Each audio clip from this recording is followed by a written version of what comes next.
Hi, everybody. Thank you so much for your patience while we worked out a little technical issue. We're happy that you're joining us this evening. I'm Betsy Fischer Martin, the Executive Director of the Women in Politics Institute at American University.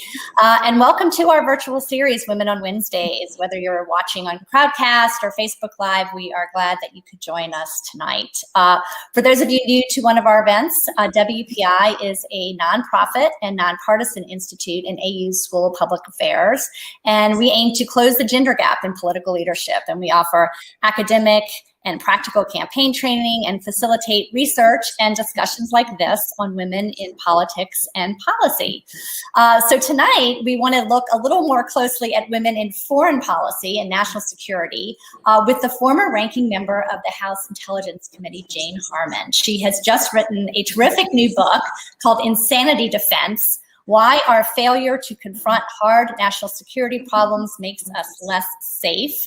So she is going to take us inside some of the major national security debates of our post-9/11 world and share her political experiences during her 9 terms in Congress and the decade she spent leading the nonpartisan Wilson Center as its first female president and CEO.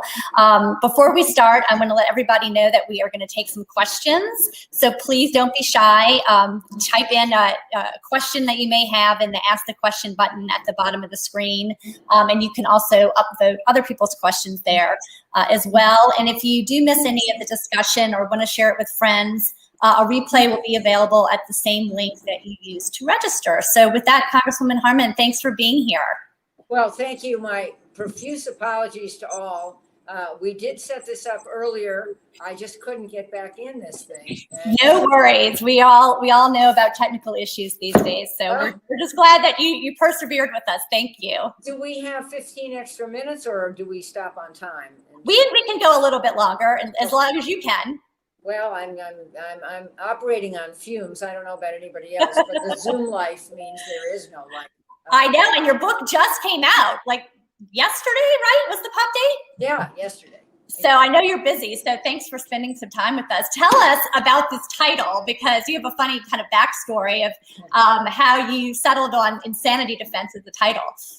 Well, I had been thinking about writing a book since I left Congress. I didn't want it to be the story of my life. I wanted it to be a policy memoir, and it took a while to get my act together. And there was a precipitating event, it's in the book, which was that I debated a proposition at the Oxford Union. Oxford University has a black tie debating society. And the proposition I debated was the war on terror has not made us safer. And when I was first asked to take that side of the proposition, I said, no, that's not true. It has made us safer. But then I decided I wasn't given the option of debating against the proposition. Mm-hmm. So, going to Oxford and going to this amazing, the best debating society on the planet is too cool. I'm going to try this. And as I got into the topic, I ended up agreeing with it. And of course, my side won. But the point is, I, after that, thought that's basically the title of my book. The War on Terror Has Not Made Us Safer. And I was telling my youngest daughter, who is a writer, I have 4 children, about the book and that this was my title. And she said, Mother, that's so boring. You should call it Insanity Defense. And all of a sudden, oh my God, I would never have thought of it. Everyone is asking me. And that's the basic point, that we keep doing the same things and expecting a different response. And guess what? We don't get a different response. Well, I want to go through with you some of the big themes that you raise in the book, but I thought first maybe we would start on some of your personal story. I know you say you didn't want to write a book about yourself, but you have such an interesting background. And I think for women that are interested in national security and foreign policy, hearing a little bit about how you came into politics would be interesting. So can you share a little bit about your story and coming to Washington and working on the Hill and then deciding to run for Congress? Happy to do that. I grew up in Los Angeles, which is where my congressional district was. And as a high school student, went to the Democratic Convention in LA, when security was not tight, with my boyfriend, got on the floor of the convention, saw John Kennedy nominated for president, which was an electric moment, met Eleanor Roosevelt. I'm not wow. and was an usher at the LA Coliseum when he gave his acceptance speech. And it was just my personal epiphany. I loved politics, I still do. And I decided that that's somehow the kind of career I wanted. And I pursued it through college. I spent summers in Washington. After law school, I came to Washington. I then did a couple other things for a few years, but I worked in the US Senate as a counsel, one of the first women to, just maybe on one hand, the number of women, to a US Senator from California named John Tunney. I then worked in the Carter White House, and then after that, practiced law and tried to pursue my dream of finding a way to run for Congress, which came about in 1992, when a good friend of mine who had held the seat, which included where I grew up, decided to leave and to run for the Senate, which he lost to Barbara Boxer. And so I ran for an open seat. It was very complicated because at that point I had been based in Washington. I had two almost college age kids and two young kids, and basically we moved our family to LA. So I was called a carpetbagger, which wasn't an unfair hit, but I did grow up there and I had enormous ties there. Anyway, it's a more complicated story if you want to hear it, but running for an open seat is easier. However, the seat, when I decided to run for it, was a safe Democratic seat. I am a Democrat. And after the lines were redrawn, this was the 10-year census redrawn seats, it became a lean Republican seat. And there were 5 Democrats and 7 Republicans in the race. What helped me were two things. Number one, my politics are very progressive on social issues, but they are centrist on defense and economic issues. So that was kind of a good fit, certainly better than the other Democrats. And in the Republican Party, one of the candidates of the 7 was Maureen Reagan, the daughter of Ronald Reagan, whom he was strongly supporting, and she was pro-choice. And I think everyone thinks that had she won her primary, she would have beat me, because a pro-choice Republican in a lean Republican seat in 1992, which ended up being called the Year of the Woman. Right. This was a motivating issue. It would probably have beat me, but she lost, and she lost to a female candidate who was anti-choice, and all of her supporters came on over and became Republicans for Harman. And I also, this district is the Aerospace Center of California. I knew a lot about defense, and I was able to persuade aerospace executives, senior aerospace executives who were Republican, to support me. And so I had this wedge, and I won, trying to remember, by 6 points, which was pretty substantial. We had talked to Karen Tumulty last Wednesday about her new biography of Nancy Reagan. So that's a funny story about Maureen Reagan, and really sort of, those Republicans for Harman connection through. But you write that you were a new Democrat. What do you mean by that? Well, Bill Clinton was elected to the presidency the year I was elected to Congress. He was a new Democrat. This was a group in the Democratic Party that were pretty centrist on the issues I've talked about. I think they were also progressive on social issues. I called myself at the time a Scoop Jackson Democrat. Scoop Jackson had been or was still alive then, but a senator from Washington State with those politics, and very well known in defense circles. In fact, he was called Mr. Boeing. Boeing was based is still in Washington. Well, I know actually it's moved, but Boeing production is still in Washington. And he was just a giant in the Senate on defense issues. At any rate, Bill Clinton was a new Democrat, and that group still exists in the House. And I also later joined another group called Blue Dogs, which is a kind of different group. It's mostly Southern Democrats, who again were for budget responsibility, a balanced budget. We disagreed strongly on social issues, but we agreed on fiscal responsibility. And then you left Congress to run for governor in 1998 and had a very difficult primary, and you got a lot of money spent against you. Yeah. Tell us about that experience, deciding to leave, run for a higher office, and then ultimately coming back into Congress. Well, in order to run for governor, I had to give up my congressional seat. Why did I do that? Because Newt Gingrich was the leader of the House. Politics were pretty rugged. In fact, when I lost the governorship, my Jane won. Jane Part 1 ended in December of 1998, and that was when we voted on the impeachment of Bill Clinton. It was a tumultuous period. I voted against the impeachment of Bill Clinton, but my point is that the governor job was very interesting to me. California at that time, I thought, could use a woman governor. Hadn't happened. Dianne Feinstein was in that race. She was in the Senate, and she dropped out at the last minute, and her support system came to support me. So it was a pretty crazy idea as I look back on it, but no guts, no glory. And so I ran, and it was a three-way primary. And one of the opponents in the primary had already hired the campaign consultant I had used in all my congressional races, a man named Bob Schrum. Oh, yeah. And the third candidate's name was Gray Davis. And I entered the primary 12 weeks before the primary election. So I had a lot of catch up to do to get known in California. So for 6 weeks, I ran positive ads.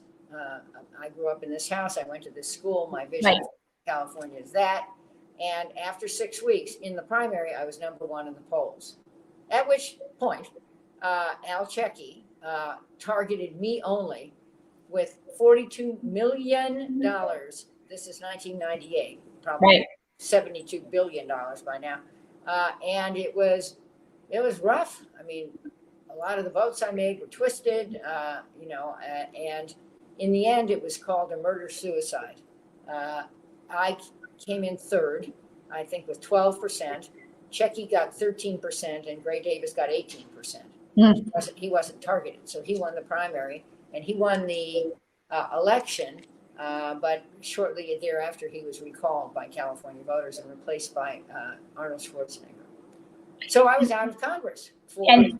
Yeah, for a term, and then you were persuaded to make a run again for your seat. Yes, well, actually, a great thing happened when I was out of Congress, which is that Dick Gephardt asked me to serve on the National Commission on Terrorism. Right. Which was a vehicle, one of 3 studies of whether there could be a serious attack on U.S. soil. And ours took the most global look. It was an excellent group of people. And we predicted there'd be a major attack on U.S. soil. We testified and so forth. And in the middle of this, I got persuaded to run for my old seat, which had been won by a moderate Republican. Surprise, it was a Republican seat. And to run against him. And I hesitated, but I love politics, and I finally got persuaded. And so I ran, and I was promised my seniority back in Congress as a condition of running. That was a good thing I asked for and got. And I beat him by 1 point. It was a very tough race in 2000. Gephardt had hoped that we would take the House back, the Democrats would. But we only beat 4 incumbents, and we were far short. One of the other people who won for the first time in that race was the other Californian to beat an incumbent was Adam Schiff, who has gone on to great heights and now serves as chair of the House Intelligence Committee. Well, you also write about, the fact that when as you mentioned, you kept your seniority, so you were able to then become the ranking member on the Intelligence Committee. I was, yes. But you write very frankly about your relationship with Nancy Pelosi and how, of course, you wanted to, when Dems took back over Congress, become the chairwoman of that committee. But she had a different idea. Well, it's a little more complicated. Nancy Pelosi and I were and are friends. She was a big part of supporting me the first time I ran Yeah. for Congress. She supported me for governor. She was deputy head to Dick Gephardt of recruiting me to run again for my seat. And I always supported her for leadership, and I raised money for her. What happened was she was senior to me on the House Intelligence Committee. The then ranking member, Julian Dixon from California, died suddenly. It was a very tragic thing. She was in the chairs for leadership, and normally leaders don't take senior positions in chairing committees. But she briefly was the ranking member on the committee. She turned that over to me. I had been promised that I would, in writing, that I would chair the committee. We thought we were taking the House back, but this was the closest thing. So I did get that. And then when the Democrats took the House back in 2006, she could have, this is in the book, made me the chairman because it's a leadership appointment. Right. She didn't. And, it was a big disappointment at the time. I write that. It was a strain on our relationship for a time. But as I now understand it, and I write about this, she was trying to become speaker. Mm-hmm. She was representing a diverse coalition, which she does now too, in the caucus. And I had we can discuss this, I had voted for the Iraq War. I believed the intelligence. It's a long, funny story with my late husband who thought it was a lot of crap and couldn't believe I was going to do it. But anyway, I did that. And there was a stigma that attached to that big Right. time in the House. And I think that her move, and I say this in the book, was mostly based on trying to keep the caucus happy. So I didn't get that job, but what I did become was chair of the Intelligence Subcommittee of the Homeland Security Committee. Mm-hmm. And half the world thinks I still chaired the Intelligence Committee. And I did. And segue to now, Nancy Pelosi and I are good friends. And we see each other and consult each other. And it's the way it should be. And it's the way it was. And I have a lot of respect for the speaker that she is, and think she will go down in history as one of the greats. Or maybe she'll stay there for 100 years and outwit all the historians because she outlived them.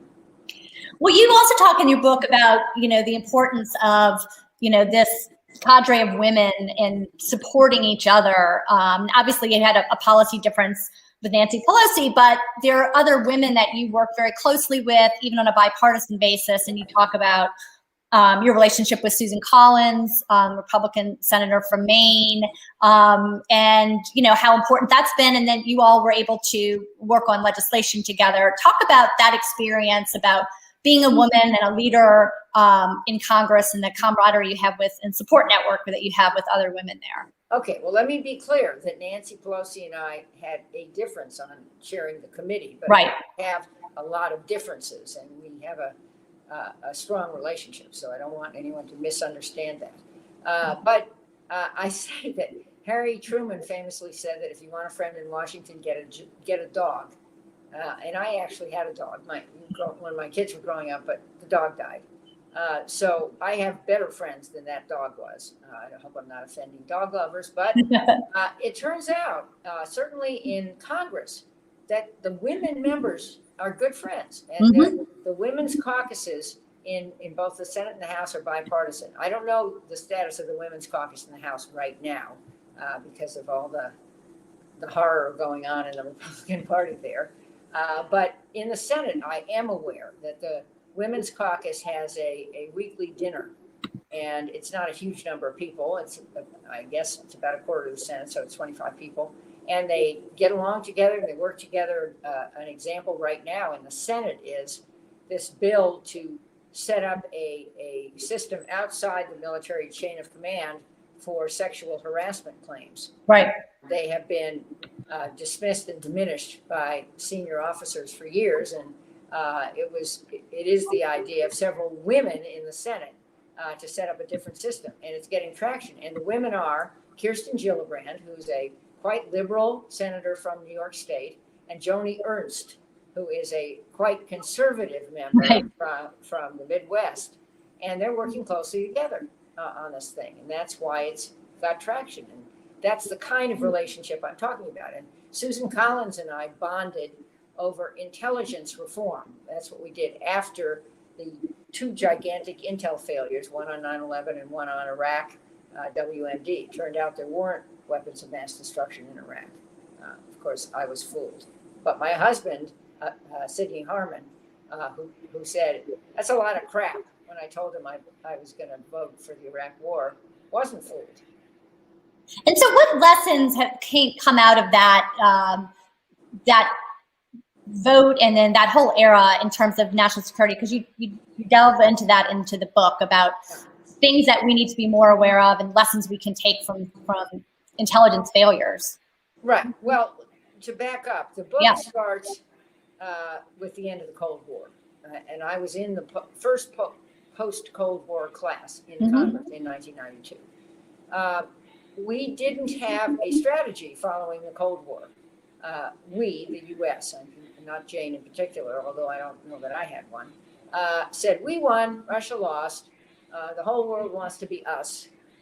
We can downsize the procurement budgets for defense and intelligence and declare a peace dividend and focus on other issues, which is what we did. And the first thing that happened was downsizing those budgets was devastating for my aerospace district because there was, triple PhDs were laid off. I came up with a strategy for that, which we could discuss.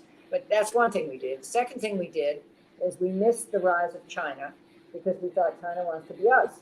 Well, oops, China didn't want to be us. China has a very different system of government and economic view. And so we missed that. And the third thing, we missed the rise of terrorism.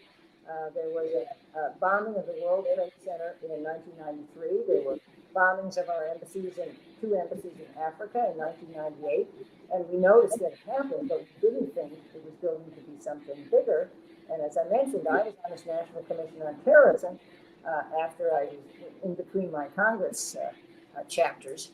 And we predicted a major attack on U.S. soil, and Congress didn't pay attention. So that happened. Then what happens? We respond appropriately against those who attacked us, but we continue the military mission in Afghanistan, and then in Iraq, and then elsewhere. And we used military tools for foreign policy when we should have used, in more cases, soft power tools, diplomacy, aid, and even things like support in the case of disaster relief. Our military can do that mission very well, logistical support. And I'm hoping they'll do that now and get vaccines and arms everywhere in the world, which would be a huge good thing we could do to persuade the world that U.S. leadership is back. You mentioned Afghanistan, so I wanted to ask you about President Biden's announcement recently about the complete withdrawal of our troops from Afghanistan by the 20th anniversary of 9/11 this fall, and former Secretary of State Hillary Clinton coming out and saying that there's a risk if that happens, that the Taliban, could reemerge. And, when we talk about women and women being protected in Afghanistan, how do we safeguard the gains that women have made in the Afghan society to ensure that women's rights are protected? And wanted to get your thoughts on that.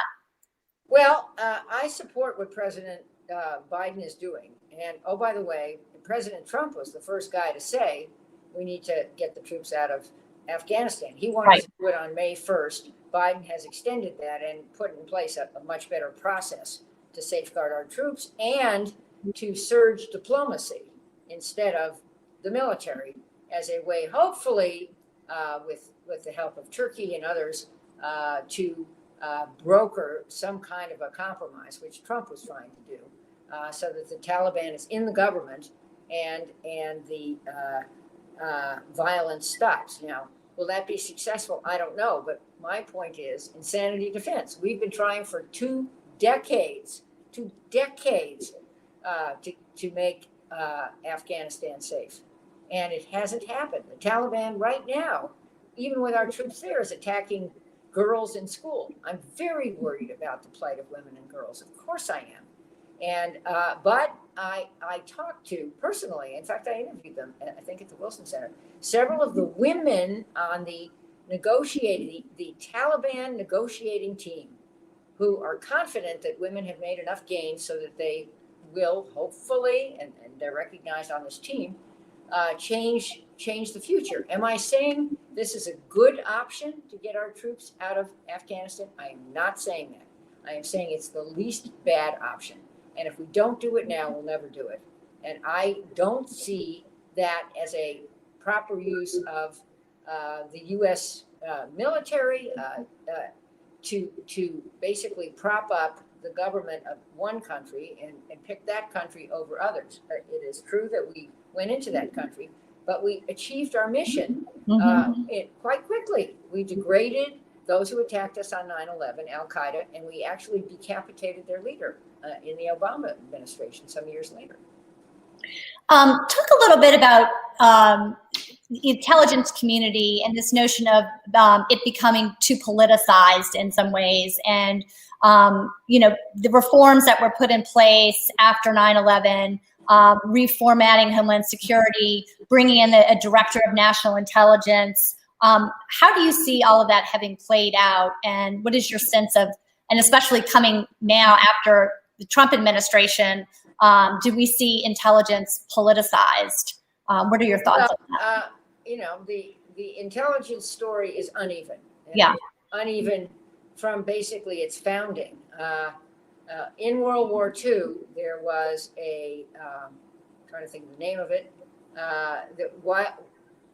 Can't think of his name. Anyway, there was an intelligence type service, but it was in 1947. Oh, the OSS? Yes. Yeah. That's right. Wild Bill Donovan. Yeah. Who he was. But thank you.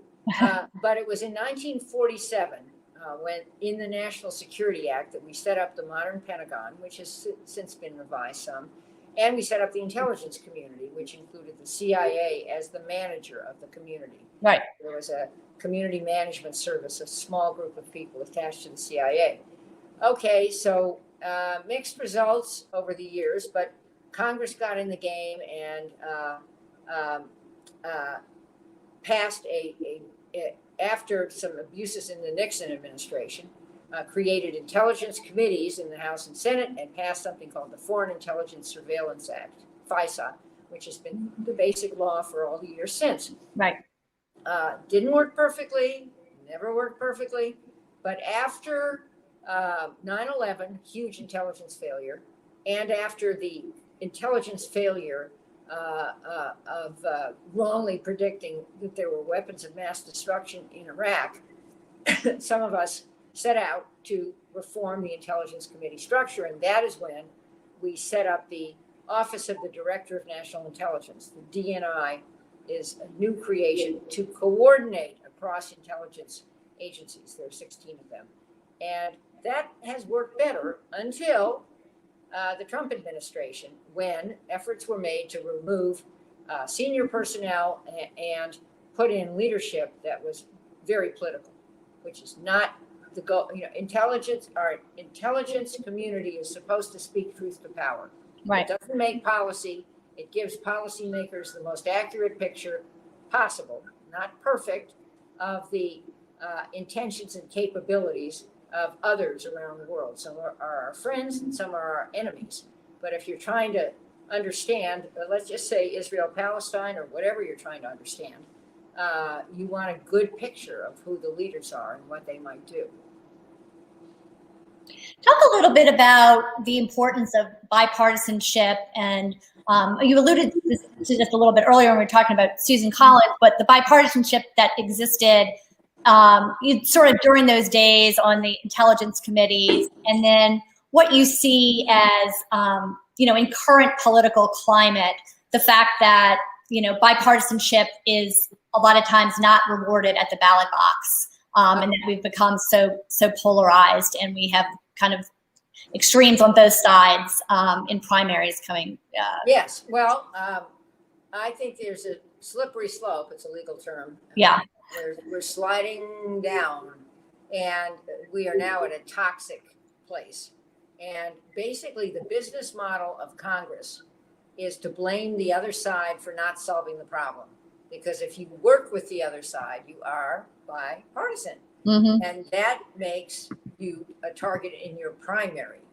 Somebody from the far left or the far right is likely to oppose you as being bipartisan, which, the turnout in primaries is low, and the people who turn out are the most vocal, and usually they have views that are less centrist than other people. So there's always a risk if you do that, if you work with others, that you're going to be a target and you might lose your primary.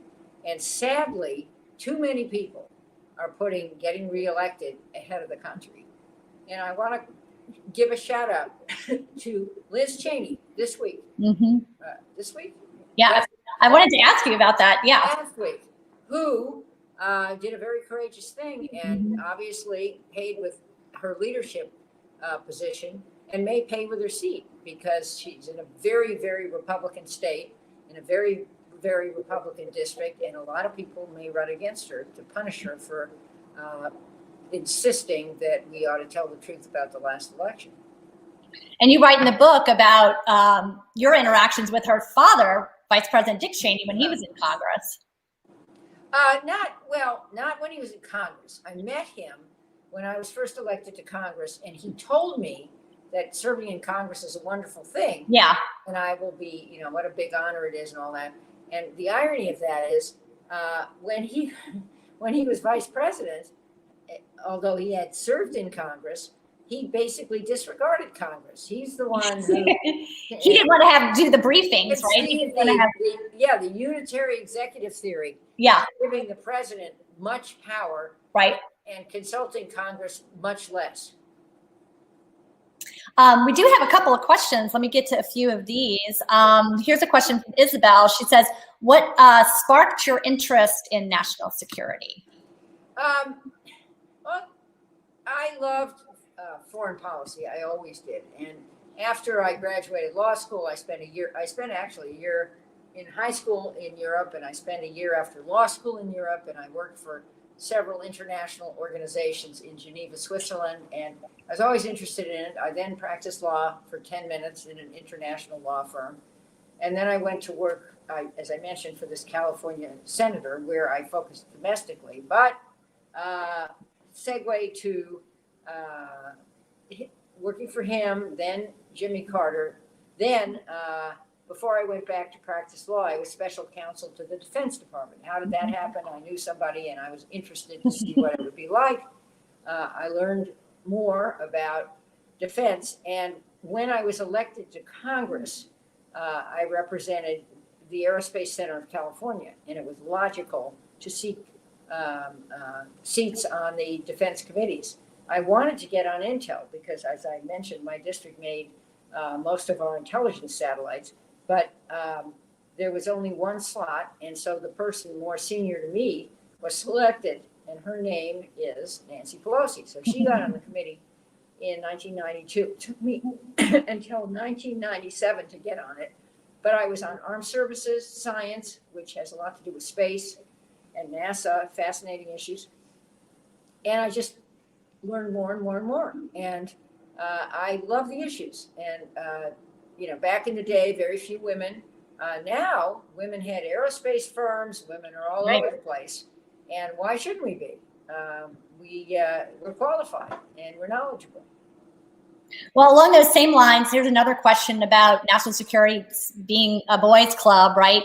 And the question is, what advice do you have for young women hoping to focus their careers on national security and foreign affairs? I don't think it's a boys' club anymore. I just mentioned that women have headed and still head some of the major aerospace firms. Mm-hmm. Women have senior positions on defense committees in the Congress. And certainly, think back to 2004, two women, Susan Collins and I, were two of the four designers of the intelligence reform law. I always used to say that since we were the two women, we did 98% of the work. And we became dear friends. And which doesn't mean I agree with everything she does or that she agrees with everything I do. But the support system, mutual support system we developed was a big deal. Let's see. Here's a question from Caitlin. She says, you mentioned the lack of a plan following the Cold War. What do you foresee as the U.S.'s role in a post-COVID world? Okay, well, good, very good question. I think Joe Biden has a foreign and defense policy strategy, which his four predecessors did not have. None of them had experience in foreign affairs. Let's start with Bill Clinton, who was a brilliant governor of Arkansas before he was president. Let's move along to Bush 41, who basically gave the foreign policy file to Dick Cheney. Dick Cheney, yeah. How that turned out. Let's move on to Obama, who had no foreign policy experience. I mean, he had an interesting heritage. His father was an African, and he lived in Indonesia for a bit. But there's nothing that I know of, in his pre-Senate days that shows a keen interest in foreign policy. And then let's move to Donald Trump, and I don't think I need to say anything about that. So here comes Joe Biden with an extensive resume in Congress, chaired the Foreign Relations Committee in the Senate, traveled to 110 countries, knows all the foreign leaders. Really different deal, and has put the A team in place. I'm very bullish on people he's picked in the foreign policy area, especially Tony Blinken and Jake Sullivan. And so he's different. His interim national security strategy, understand that last word, strategy, is all about, the shorthand for me is taking the foreign out of foreign policy and making our engagements in the world include three things that they haven't really before. One is the pandemic. You said post-COVID world. I hope there will be a post-COVID world. I mean, this damn thing keeps morphing, and it sure isn't cured around the world, and I'm still worried about it. So, pandemic, climate. Climate's a huge issue, not just domestically, and it's a national security issue. Think of migration, and think of failed and failing states and how terrorists are recruited there. Right. This destabilizes in the world. And then his third one is domestic terrorism, and there's a huge rise of that, and that's fueled by, the sort of dark side of globalization, the dark side of the internet, the dark side of social media in general, and a lot of those folks are not foreign terrorists. They are not. Well, you also write in the last chapter of the book about lessons from this post-pandemic era and how government competence and capacity still matter, and we've seen that play out. We have certainly seen that play out, and with respect to the pandemic itself, yeah, there were planning exercises. This is not the only pandemic, or at least it's the biggest one and the most lethal one, but we've seen this movie many times in the last 2 decades, and there were stockpile that was empty, oops. There were planning exercises that were ignored, a playbook for how to do this. And then there was denial. Oh, this isn't so serious. It'll go away by summer and yada, yada. And we also let China off the hook to some extent for failing to disclose adequately the origin of this. And so this got geometrically worse. And the lack of competence in planning in the Trump administration created a catastrophe. And I give Biden high marks. It's not over, but many of us are vaccinated. Even 2 of my grandchildren are now vaccinated. They're over 5. And I just don't want us to forget that this thing is still with us. I also don't want to forget those and to forget to honor those who died. And I'm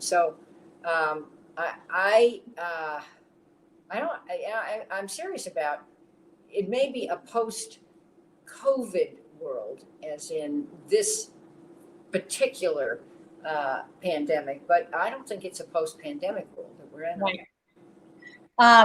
Here's a question from Sydney. She said, back to the Iraq War vote we were just talking about. When you voted in favor of the Iraq War, to what extent did public pressure play a role in your decision? Well, it's interesting. The vote, Nancy Pelosi voted no, obviously. Yeah. A number of Democrats voted no. It was a certainly a plurality of Congress voted for it, but it wasn't like the vote to go into Afghanistan after 9/11, which was near unanimous. Right. Member of Congress voted no. I voted for it because I did my homework. That's in the book. I read everything. I traveled everywhere, and the people I talked to were persuaded that there really was a risk. First of all, persuaded that Saddam Hussein had weapons of mass destruction, and a serious risk that he could use them on us, especially chemical weapons, which would be smuggled into our country. And I believed it, and so that's why I voted for it. And there were many at the time, in addition to my husband, who thought I was nuts. So I didn't see it as, I mean, there is constituent pressure, no question, for lots of things. But I kind of prided myself all my years on trying to put the country first. And I explained my votes, even if they were unpopular. And it worked out pretty well for me. I never lost a congressional election. Mm-hmm. You did spend a lot of time in the book talking about various commissions, and then of course the 9/11 commission and the success of that.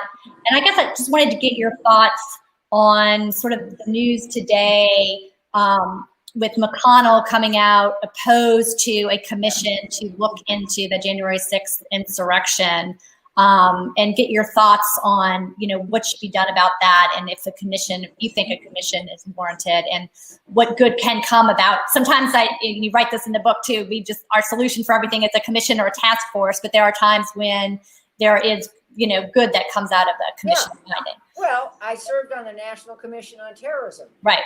We were a really good commission, and we made right-on recommendations. 9/11 Commission, which was co-chaired by my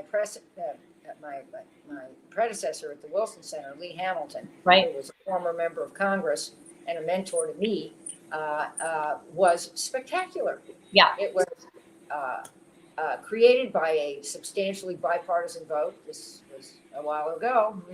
The muscle memory is lost. And it was widely supported in the country. And it was very thorough, and most of its recommendations were adopted and helpful. Mm-hmm. And I'm a strong fan of a 1/6 commission modeled after the 9/11 commission. I think it's on life support. Very sadly, a whole bunch of members of Congress don't want to know what happened, and not only don't want to know what happened, but also don't want to know how to prevent it from happening again. And certainly the news is reporting that Kevin McCarthy, who first encouraged John Katko, ranking member on House Homeland Security Committee, to work with Ben Thompson, chairman, in crafting a bill, which they did. He first encouraged him, changed his mind, reportedly, because the commission would have subpoena power, which is proper, and Kevin McCarthy might have to testify under oath about the conversation he had with Donald Trump while the insurrection was going on. And so he decided that would not be okay, changed his mind, and the House was thrown into an uproar. I don't know, I should know, but I've had the Zoom day from hell, whether the vote occurred today. Did it occur in the House? I don't know if I just heard this afternoon McConnell's speech where he came out against the commission. So that will encourage many House members to vote no. Yeah. They had planned to vote yes. Interestingly, the so-called Problem Solvers Caucus, which is Caitlin just says in the chat, it just passed the House, she said. So late breaking news. How many Republican votes were there? I don't know. Caitlin, how many Republican votes? Come on, Caitlin, let's hear it. Tell us. How many votes? Live news feed here on our chat. While Caitlin is looking that up, Julie has a question about what is your biggest worry for the U.S. in the next 5 or 10 years? Well, surprisingly, I never thought I would feel this way, is vulnerability from within. I mean, this whole effort to change voting practices in states so that elected legislators can overturn the certification of elections and the certification of electors can make it possible in a very political race to undermine the votes of the people. And also other state laws that make it harder to vote, whether it's in person or by absentee, also undermine the votes of the people by preventing them. And we have had a very resilient democracy for all our years. We've made mistakes, and it is absolutely fair to say that minority voters have been first disenfranchised and then later semi-enfranchised. But we were making great strides. And I think the so-called big lie is a real threat to America's future. I don't want to end on a negative note, so let me ask you a question about some positive things. Of who are you impressed with today when you think of young women in politics, young female members in the House, and kind of the future that you see for women in politics? Well, I think I'm just trying to think among many, and some are not as young as others, but a very good friend of mine who I think has a long future, even though she is not young, that young, she's younger than I am, is Karen Bass of California, who was the head of the Congressional Black Caucus. She's termed out of that, but she's the leader in this voting rights bill. And was certainly speculated about as being a VP pick too, right? She was. She was considered for that. Mm-hmm. And she may be a future senator from California. I don't know, but I think she's fabulous and has all the gifts. There is a woman, trying to think of, I can think of lots of members, so I don't. Well, and there's also a lot of women now that have sort of come together, sort of, and that have former experience in intelligence, former CIA officers, Alyssa Slotkin, and sort of that. Abigail Spanberger is a great example. She is. She's not. She had a reasonably long intelligence career. She had 3 or 4 deployments in Iraq as an intelligence person, not as a military person. She's smart as a whip, and she serves on all the right committees, and she's pretty fearless. And she adds a level of expertise in the defense and intelligence space that very few do, male or female. And I'm a huge fan of hers. There are just lots of good women, and lots to choose from. And a difference is there isn't just the token woman on a committee. There are committees. The chair of the House Appropriations Committee is Rosa DeLauro from Connecticut. And lots of women chair the Probes subcommittees, which are very powerful positions. And we haven't had a woman chair of the House Intelligence Committee yet. Right. We could have, but we didn't. But we have had one in the Senate, Dianne Feinstein. Yeah. Well, Congresswoman, I want to thank you so much for joining us today. The book is terrific. Anybody who wants to order a copy, there's a link on the screen to order.